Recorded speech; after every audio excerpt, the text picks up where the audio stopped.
Michael, officially welcome to the show. Thanks, Kevin. What a joy to be on. Yeah, we were talking before we started recording that we know a lot of the same people and have bumped around, but it's the first time I've had you on the show. And of course, this is going to be this is a twofer for you because it's going out for both the LEADx Leadership Show and the Extreme Productivity Show. So the focus, of course, is going to be on your new book on productivity, but we're going to hit both feeds with it. Great. I appreciate that very much. Now, I want to start, Michael. I've got a bunch of selfish questions to ask you, and then we're going to come back to free to focus. Great. So I've written and I've got a passion around leadership, but also around productivity. People seem to think that's weird. I get asked all the time, like, wait a minute, I thought you were the leadership guy, or what? You wrote a leadership book? I thought you were the productivity guy. Yeah. But you're like me. You like both of those things. Do you get hit up with that same question? I do. We're like twins. So yeah, I do leadership, goal achievement, and productivity. And I kind of think of it as leadership as the big umbrella. But if you're going to be a leader, you've got to be able to achieve your goals and you got to be able to execute on what you're planning to do. And so I think they go hand in glove. I think they fit perfectly. Yeah, that great minds think alike, right? That's great. And I read, of course, your standard bio at the beginning of the show, but tell my audience, my listeners who might not be as familiar with your work, the bigger picture. We're going to talk about your new book, but you've got different content areas and different ways to learn from Michael Hyatt, not just books. Tell us about what else you've got. Yeah, well, I spent the bulk of my career in the book publishing industry. And in 2011, I was the chairman and the CEO of Thomas Nelson Publishers, 7th largest publisher in the U.S. We sold the company to HarperCollins. And so I made my exit. I thought it's now or never to start my own business and be an author and a speaker. So I did that in 2011. The first book I published was with Thomas Nelson. It was called Platform, How to Get Noticed in a Noisy World. That led to my membership site, Platform University, where I help people build an online platform because I think that's an increasingly important aspect of leadership. Right. Then I came out with a book called Living Forward, and that book was about how to create a life plan because I think that when you're intentional about your life, things go a lot better. Right. Then my book that came out last January was called Your Best Year Ever, and it's all about goal achievement. And I've had literally like 40,000 people go through the online course. It's been a major conference every year, and the book came out last January, was #1 on the Wall Street Journal bestseller list. And then my new book, Free to Focus, which is just hitting stores April the 9th. I don't know when this is going to air, but yeah, so it's my brand new book, and it's all about productivity.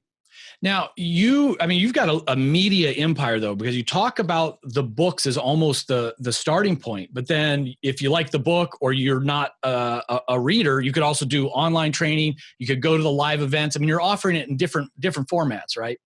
I do, because I find that people are at different places in their life in terms of where they want to access this stuff. Some people, they just want to read the book. Some people want to go to a conference. Some people want to, take the online course. In addition to that, I have a big coaching program, which is probably the guts of what I do, called Business Accelerator. And people can find out more at businessaccelerator.com. Then I have a book club. I have something called leaderbooks.com. Brand new, right? This is hot off the press, as they say. Yeah, it's hot off the press. We have 5,000 members. Wow. And so we pick the books every month. By the way, I'd love to see your new book and consider that.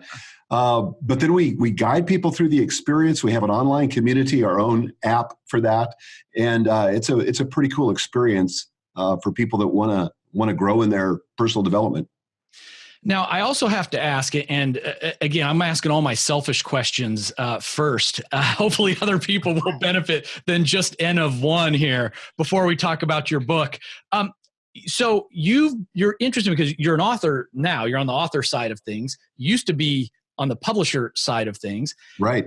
And things have changed a lot. I've done books with traditional publishers. I've done independently published books. And there's hybrid publishers. I haven't used them yet, but they're sort of in the middle. I mean, what do you make of the modern times of publishing? And if there's an executive or a consultant out there who's thinking like, I should write a book to help get my career to the next level because the root word of authority is author, where should they start? Traditional, indie, somewhere in between? Yeah, well, I do have strong opinions on that. So A little bit of all three. So for years, 35 years, I was in the traditional publishing industry. But in the last 5 years that I led Thomas Nelson, we started our own hybrid publishing model because we realized there were a lot of people that wanted to self-publish, but were a little bit overwhelmed by that. And we thought we could help them do that. So we started a hybrid model. And then I've also self-published myself. So I've got one book on Amazon that I self-published called The Virtual Assistant Solution. Everything I've learned about using an executive assistant and a virtual assistant. But here's what I would say. My opinion has changed a lot since I left the traditional publishing world. So I was super excited about the world of self-publishing because I thought, you don't need to get permission from anybody, just go. But here's the problem with self-publishing, and if you've done it, it's a lot of work. It's a huge amount of work. You suddenly have to take responsibility that for all the things that the publishing company would typically do, including all the ugly stuff, all the back end stuff that people never think about. Everything from getting your book typeset and designed to getting it up on Amazon and all the other sites where they sell books. So here's what I recommend today. I recommend start with traditional publishing because the thing I love, if you get the right publisher, they're going to do all the ugly stuff for you and you can stay focused in the area where you make your highest and best contribution. And that's going to be a theme in Free to Focus that we'll be talking about in a moment. So it allows you to do what you do best and let the other stuff be done by somebody that does this all day long, every day. If you can't get a traditional publishing deal, then I would look at hybrid publishing. It's not cheap. You're going to have to pay to play, so to speak. But again, you're outsourcing all of it to somebody that's going to be doing all that ugly stuff. And then finally, self-publishing. If you can't, chin the bar and do the hybrid publishing thing, do self-publishing, but absolutely get yourself published. Nothing will move your career along faster than a published book. Nothing gives you more authority than a published book, not even a PhD in our culture. So that's kind of my thoughts. Yeah. And I just want to kind of echo some of that and expand for the listeners. First of all, I agree, go and get that book done. And I've also changed a little bit. If you've not yet published a book, start with traditional, because what's going to happen if you go indie and your book doesn't sell 5, 10, 15,000 copies and you try to go traditional, they're going to look back at your last book. That's right. And they're going to look up and they have a way to tell. You can't just fib. They can see how many books you've sold. And if it's not a good enough number, they're not going to take a chance on you. So you've got a better chance of getting that traditional book deal if you haven't already done an indie book deal. So try that first. If you can't, well then fine. You can do hybrid or you can do indie. So that makes a lot of sense. Yeah. And the other thing I would add to that, Kevin, is you've got to take, in any of those three scenarios, you have to take responsibility for marketing. Now, right. Here's where I see a lot of authors get frustrated. They say, well, my publishing company didn't market me, and they have this expectation that the publishing company is going to make them famous. That's not what they do. You've got to drive the marketing. As long as you take responsibility for it and you're just grateful for anything that they do and assuming that they get the distribution that you want and need, then I'm a happy camper. And so that's kind of the way I look at it. Yeah, no, it makes a lot of sense. Now, the other thing I noticed, Michael, and again, these are still my selfish questions. You've really blown up on social media recently, and it wasn't always that way. Like you started dabbling a while ago, and then I could see you really doing it. And now, I mean, for the people who aren't seeing the video of this, I mean, you're not an 18-year-old Instagram influencer where this stuff might come natural. So tell us a little bit about this journey. You must find social media marketing valuable. Give us some insights on the platforms and the tips. And did you find that, this is fun and it's easy, or do you have to kind of push yourself to do it? Well, actually, I've been at it longer than you might think. So I started blogging in 2004. In fact, my first blog was called Working Smart, still under michaelhyatt.com, but the title was Working Smart, where I shared productivity hacks. So I got into that space when I was in the traditional publishing world because I thought this is a new platform that authors have to learn and master. I got into podcasting about 7 years ago, when it was still challenging and difficult. I was an early adopter. I got into Twitter, I think it was in 2006. I got into Facebook shortly thereafter. Instagram is probably the newest platform for me. I don't really dabble in LinkedIn at all. Right. But in my book Platform, which came out in 2012, I was already talking about, at that time, I had about 100,000 followers on Twitter. And so, I had a mailing list of maybe at that time about 100,000 also. And so I basically shared everything I knew about the social media at the time, but Facebook was kind of a new thing for me. Now I've got, I don't know how many followers or fans I've got on Facebook, maybe, I don't know, a couple 100,000. I've got 300,000 on Twitter, Instagram about 60,000. But Instagram is where I'm focusing most of my attention today. Because I find more engagement there. So I'm trying to do Insta stories every day. I'm doing Instagram posts every day. I've got a social media manager that helps me. But here's the key thing. All of this is not just to dabble in social media, which can be an incredible distraction. Mm-hmm. And so what I want to do is I want to use all of that to ultimately build my email list, because I think, the list is so important. That's my most important digital asset. And I have over 1 million names on my email list today. But in terms of strategy, last year, for example, on Facebook, we spent over $1 million on Facebook ads. Wow. Now, here's what we didn't do. We did not. I know, it's crazy. But here's the deal. We didn't spend that trying to sell a product. Mm-hmm. This is an important consideration. We spent that money offering something that was irresistible for free. Mm-hmm. So it was a checklist. It was a webinar. It was an ebook, it was an assessment, it was something that got people to opt into the email list where we could then nurture them and then sell them something after a period where we could, build trust. Right. And so that's the strategy that's really worked for us. And I mean, we know down to the penny what it cost us to generate a lead and what it cost us to generate a sale. And so we monitor that. In fact, we use an outside agency that monitors all that for us. And tell me on a personal level. So, for example, the Instagram stories is what I've noticed is the newest. You're doing, amazing job every day. And thank you. Is this something that, you're an extrovert and you enjoy giving value and you're obviously tech savvy? So, hey, I'm at home. Let me just put on, let's just stream this, out there. Or is it like, oh, okay, that's right. I haven't done my story today. I got to do my story. Well, that's a great question. Actually, I'm very introverted. So in fact, I would classify myself as I've gotten older, more of an ambivert. That's actually a thing. But, I can turn on the extroversion when I need to because I have a bigger end in mind. And honestly, I need accountability in this stuff. So I have a social media manager who, if I don't get my Insta stories done, like she's texting me saying, hey, and she'll give me ideas too. Like, what if you did one on this? So now I've kind of got my radar up. So I'm looking for opportunities in the day, to do those those Instagram stories. No, that's great. And I, again, before we started recording, I mentioned a lot of times you'll show some behind the scenes things and you just did your unpackaging of your new book, which looked great and was fun to see you do that. Sometimes you're talking about getting ready to go into the studio. And I think people really want to see like what it's like to be you. They like the advice, they want to get that value, but they want to know where it's coming from. So I think that's great. Well, it's kind of a weird thing. I'm a little bit, I don't know. I don't think this is false humility, but I'm just like, why would anybody care about my life? They got their own lives to live. But as it turns out, people like that behind the scenes stuff. And, I'm happy to oblige. I have a hard time believing people are interested, but apparently they are. That's great. Well, let me turn and talk about the real focus here. New book again, Free to Focus, a total productivity system to achieve more by doing less.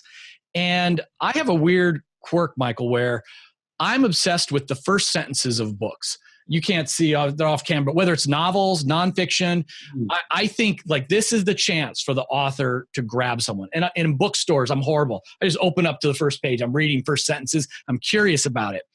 And so yours, it's a good one. The first sentence of your book is, I think I'm having a heart attack.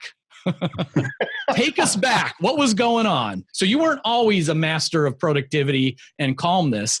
At one point, you were thinking or said, I think I'm having a heart attack. Okay, I got to tell you something as an author.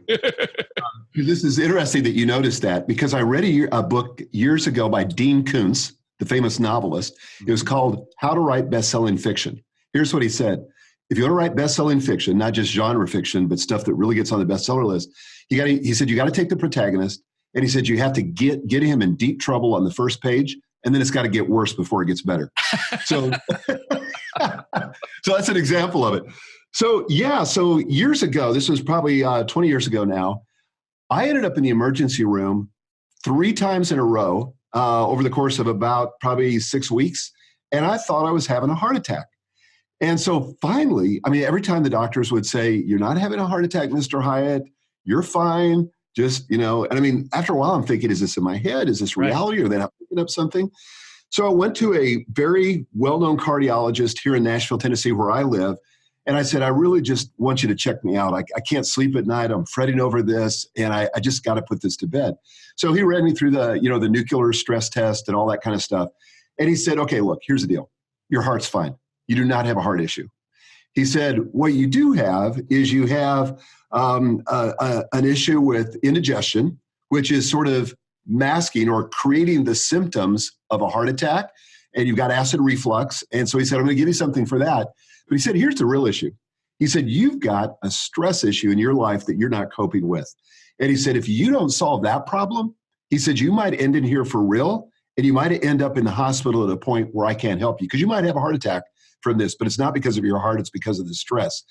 That was a huge wake-up call. I said, something's got to change in terms of the way I'm living, and particularly in terms of the way I'm working, because it was backing up into my health. It was backing up into my personal life. Now, before the doctor came out and actually said, "Hey, you've got a stress issue," did you know it? If someone said, "Hey, how you feeling today?" Would you say it's I'm running a giant publishing company, I'm stressed out? Like, would you have acknowledged it, or you wouldn't have really known it?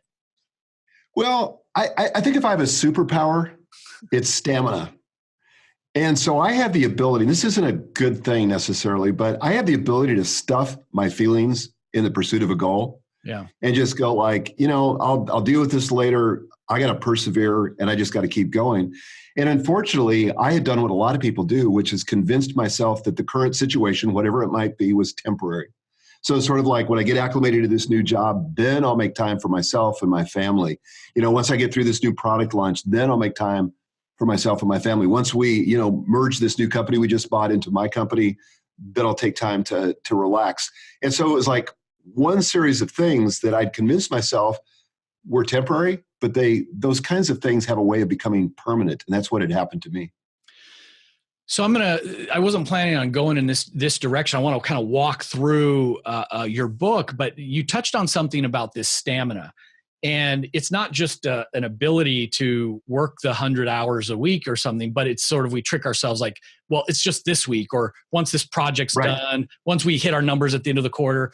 And in your book, you share that this idea of diminishing returns, okay, you're productive to a certain level at 40 hours. What about 50? What about 60? What about 100? So share with our listeners, some of the thinking and research in that area. How many hours is too many hours? Yeah, well, as it turns out, all the research points to the fact that after about 55 hours, in fact, the researchers call it the law of 55, after about 55 hours, there's diminishing returns on our productivity. So we actually go in reverse and become less productive. Yeah. So I personally, I put the cap at 40 hours. So that constraint actually drives productivity. Because the way I used to work is I used to think, well, if I don't get my to-do list done by mid-afternoon, no problem. I'll go home and eat, crack open my laptop, and work into the evening. Or I could drag it into the weekend. I'll finish up this weekend. But now I've got a hard, fast stop at 6 p.m. I don't work on the weekends. And this is important, I don't think about work. I don't talk about work. I don't read books about work. I do something other than work, which we can get into.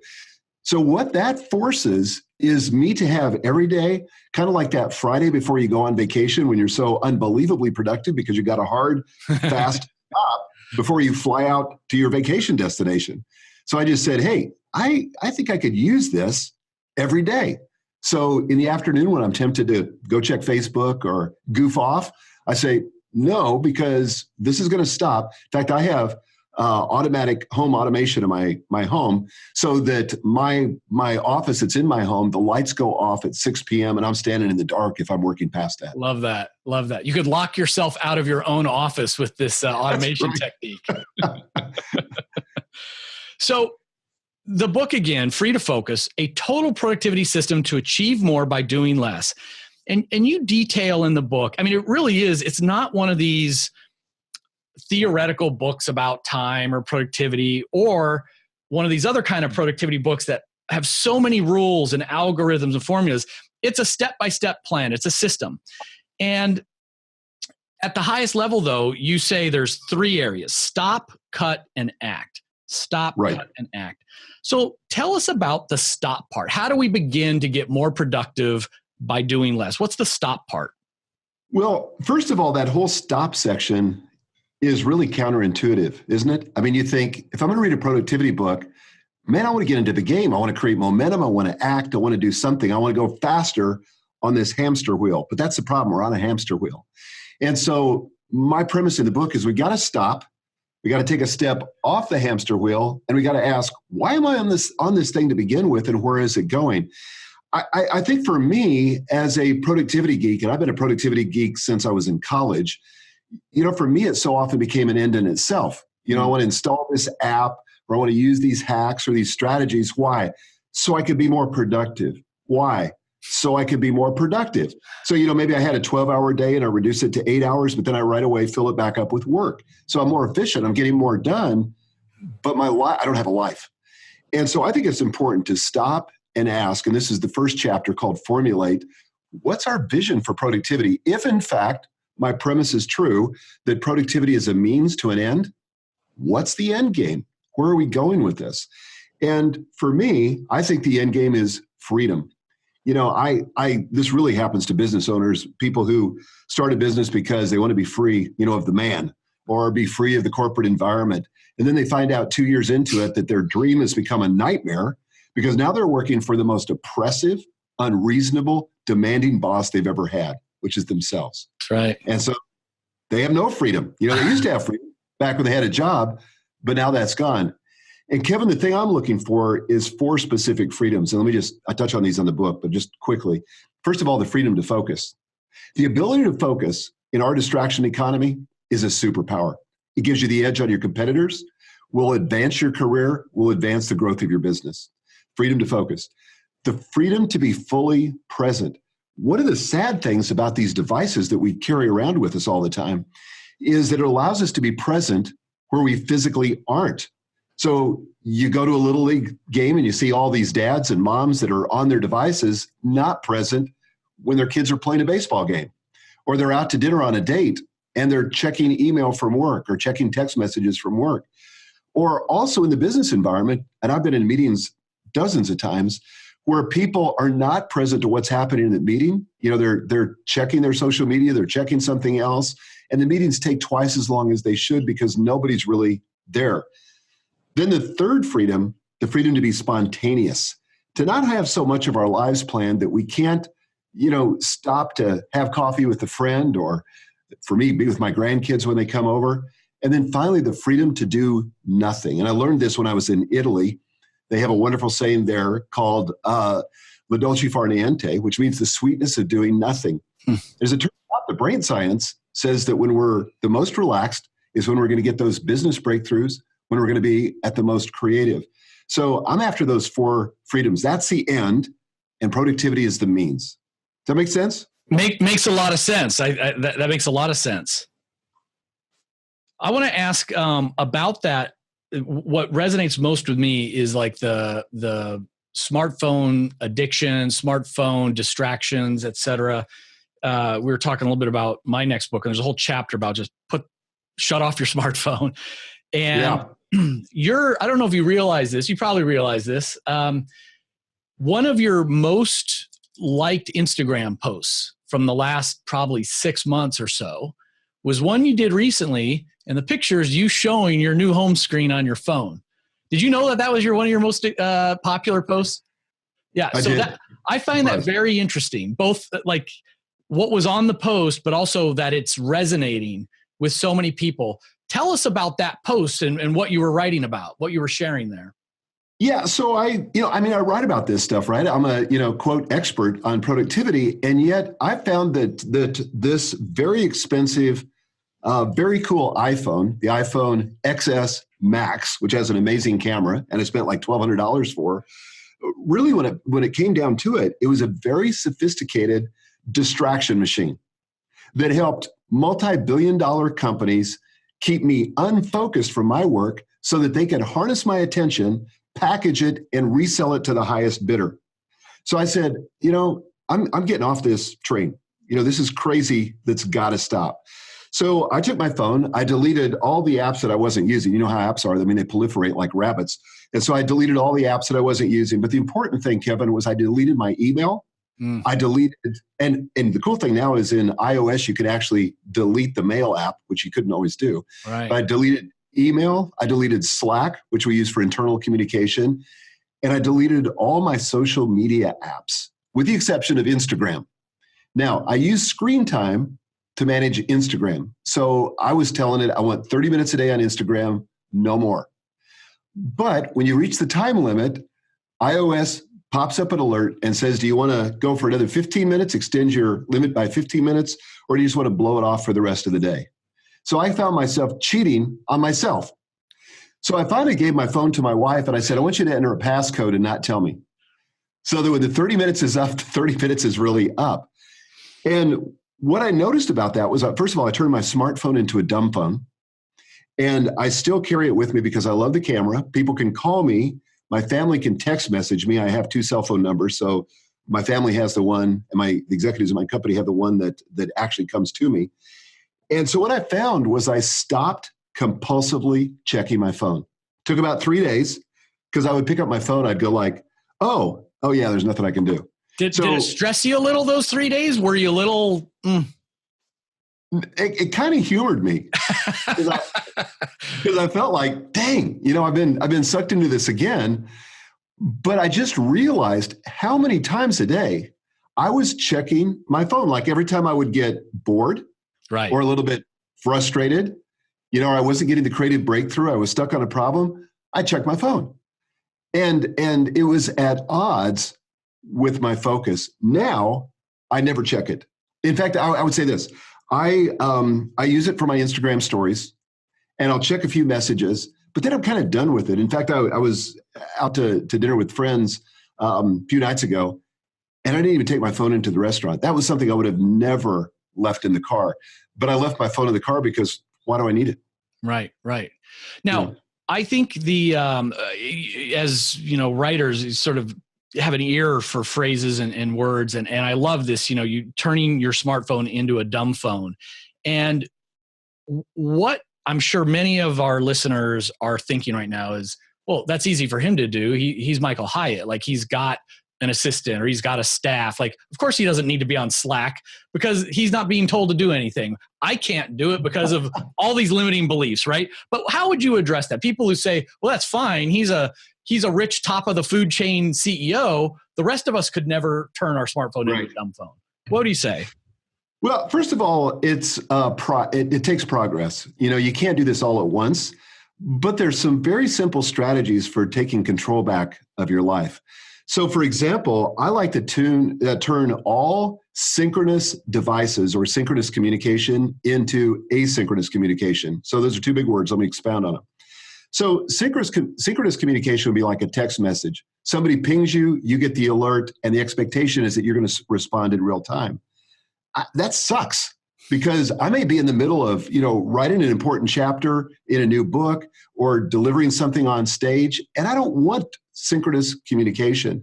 I want asynchronous communication. This is more like email, where the expectation is that I'm going to respond at some point later. It's not usually going to be immediate. So I want to turn all those synchronous devices into asynchronous devices. So let me give you a very practical example.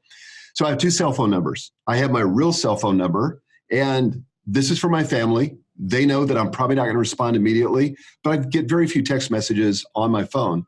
But then I have a Google Voice number. And I just discovered, by the way, another cool service called Dialpad, which kind of biggie sizes the idea behind Google Voice. But Google Voice, I have it set up so that it doesn't ring on my phone, but that it emails me whenever there's a text message or a voicemail message. So then I can check it as I do. I check my inbox, my email inbox twice a day. I check Slack twice a day. And the expectation for my team internally is I'm not going to respond instantly, but I'll respond in what I call my workday startup ritual or my workday shutdown ritual. Same for email. Now I'm communicating on my terms when it's not going to interrupt me. But the Google voicemail thing is awesome because I can actually respond to a text message on email and it goes back as a text message to whoever sent it. But the thing is, over time, I've trained people not to expect an immediate response from me. And this is where we're our own worst enemies. Right. When you respond instantly to a text message, the other person says, oh, he's available instantly on text message. I'm not going to bother emailing him anymore. I'll just text message him. So for me, doesn't matter. You're going to get the response the same time, whatever way you choose to respond to me. I love that. Very specific things we can do to start to take control. Now, Michael, again, we were going through the big steps of stop, cut, and act. We were talking about stop. Tell us about what do we cut? What are we supposed to cut to become more productive? Yeah, so I have to expound on one concept in that first section called the freedom compass, because this is what makes cut make sense. So I've got this thing called the freedom compass. It's like a 2x2 matrix. And on the matrix, there are two axes. So there's passion and proficiency. So there are those things, all your tasks are not created equal. There's those things that you love to do, you enjoy, they give you deep satisfaction. And there's those things that you're proficient at, things you're really good at, and not just good in your subjective opinion, but the external world, your boss, your clients, somebody's saying, hey, you know what? You're so good at that, I'm willing to pay you to do it. So that is, and if you take this 2x2 matrix and rotate it 45 degrees, and then put a circle around it, I picture it as a compass, so that true north, where your passion and your proficiency intersect, I call your desire zone. That's where you experience the most freedom, the most job satisfaction. That's where you have a chance of getting in flow, where you're really making progress and moving the needle in your work and in your life. The opposite end of that, due south, is what I call your drudgery zone. These are the things that you don't have passion for, you don't enjoy, and worse, you're not any good at them. You're just, it's a grind to get through these things. And so when you look at those things, and there's two other zones that I talk about in the book, the disinterest zone and the distraction zone. But with that in mind, when you come to the cut section, the secret to freedom and the secret to actually achieving more by doing less is to work as much as you can in your desire zone. And again, it's a process. Work as much as you can in your desire zone where your passion and your proficiency come together, and the least amount of time in those other three zones, starting with your drudgery zone. So for me, when I became a solopreneur and I didn't have all this infrastructure of a big corporation, it's just me and me. And so in that environment, I hated managing my email inbox. I wasn't very good at it. Booking calendar appointments, I would double book myself. I just wasn't good at this. Booking travel, I'd miss a lot of details, get out on the road and go, oh my gosh, I forgot to book a hotel room, whatever. And even it's simple things, Kevin, like trying to find the FedEx box. I hadn't done that for years, and I had to figure that stuff out. So it was not the best and highest use of me. Those things were in my drudgery zone. So what I teach in the middle third of the book is a strategy of eliminate, automate, or delegate. And these come in a very specific order. So you don't want to delegate what you could automate, and you don't want to automate things that shouldn't be done in the first place. You need to eliminate those. So in the Eliminate chapter, I talk about how can we eliminate, let's just start with the drudgery zone. For me, how can I get rid of that stuff like email management or calendar management or booking my own travel?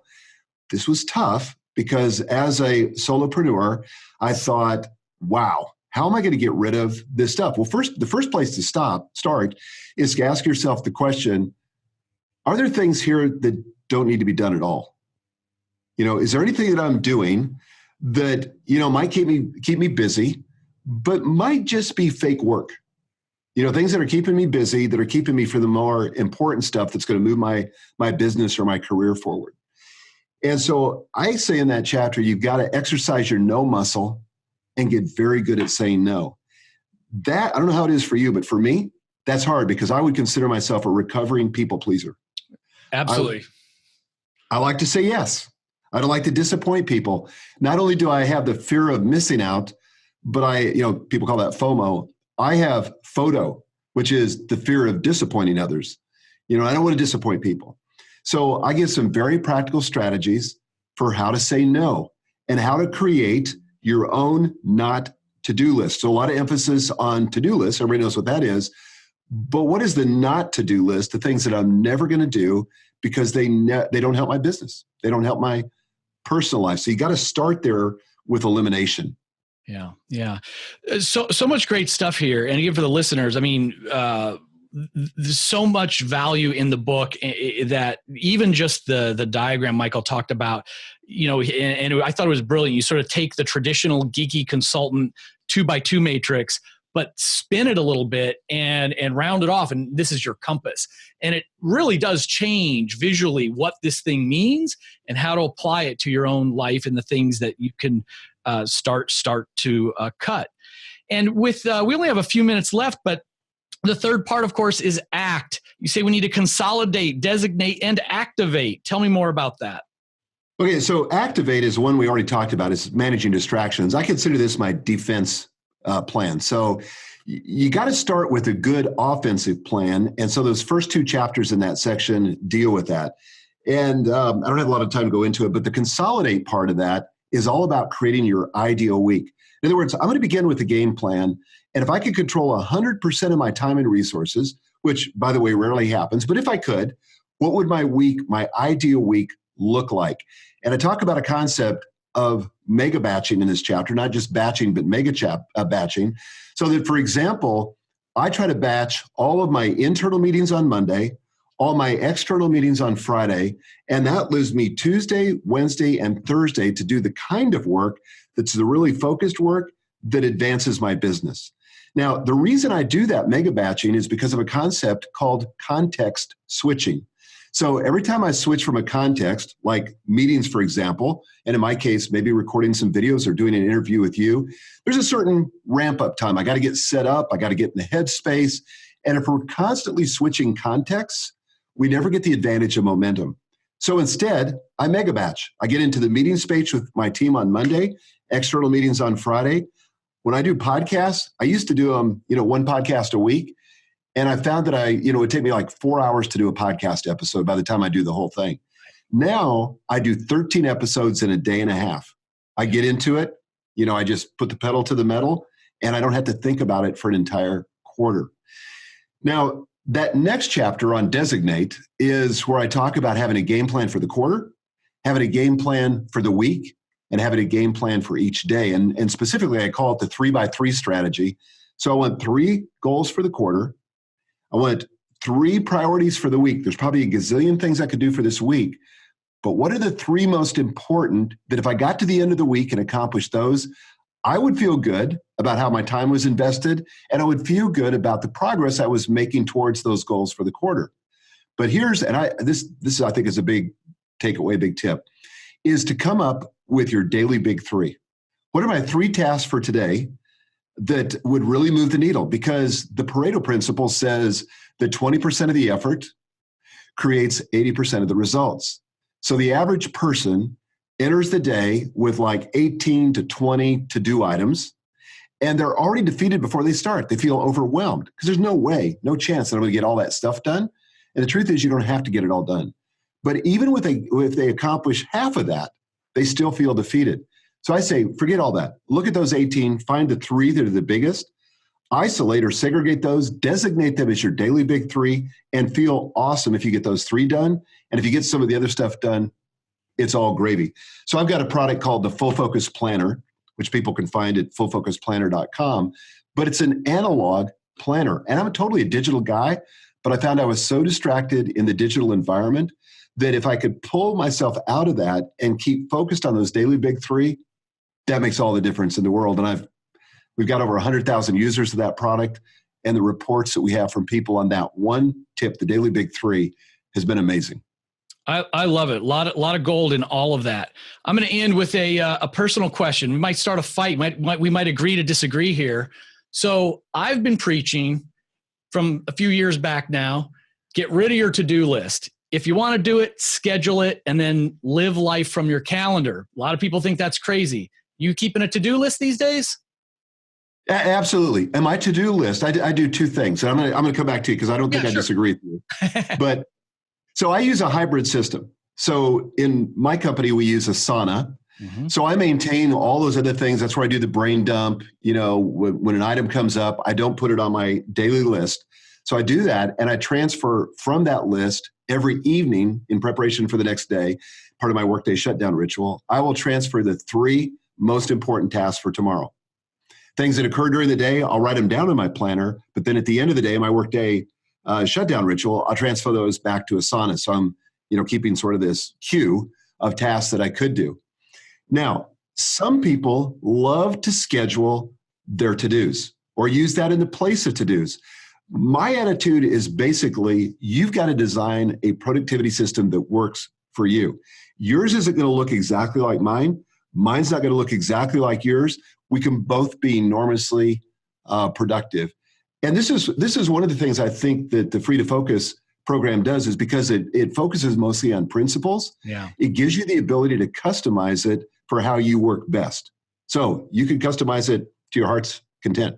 Love it. Love that answer. And to be clear, I'm not anti-list. People think I'm anti-list. I believe in grocery lists. I believe in project lists.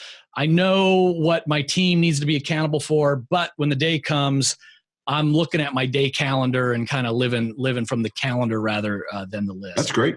Very similar. Excellent. Michael, I'm excited. We think a lot alike about both leadership and productivity. Again, Free to Focus, total productivity system to achieve more by doing less. Tell our listeners where they can get a book and how they can get in touch and follow along with you. Well, the best place to go is freetofocusbook.com. That will direct you to all the retailer sites where you could buy it online. But more importantly, when you buy it, you can come back, submit your receipt number, and that unlocks $500 worth of free bonuses related to the book. Things like when you buy the book, you get automatically the Audible edition of the book. You get the Kindle edition of my last book, Your Best Year Ever. You get all these, you get a 4-part video series that I did with my executive assistant on basically how does delegation work and what does it look like, both from my perspective as a delegator and from my assistant's perspective as being the delegate. So we've had people tell us that that's one of the most important series we've ever done. But again, all that's free. All you have to do is buy a copy of the book, freetofocusbook.com. Yeah, and we're certainly going to put the links up. But I was blown away by this offer, and we even spoke before we started recording. My own publisher wouldn't let me give away the Audible version of the audio version of my book. This is an incredible deal. Go buy one copy of the book. You get other books. You get the audio version, and you get the training. Any one of these things can transform your life, and you're giving it all the way for the price of one book. That's right. It's incredible. Michael, thank you so much for coming on the show. Congratulations on the book. Thank you, Kevin. Great to be on the show.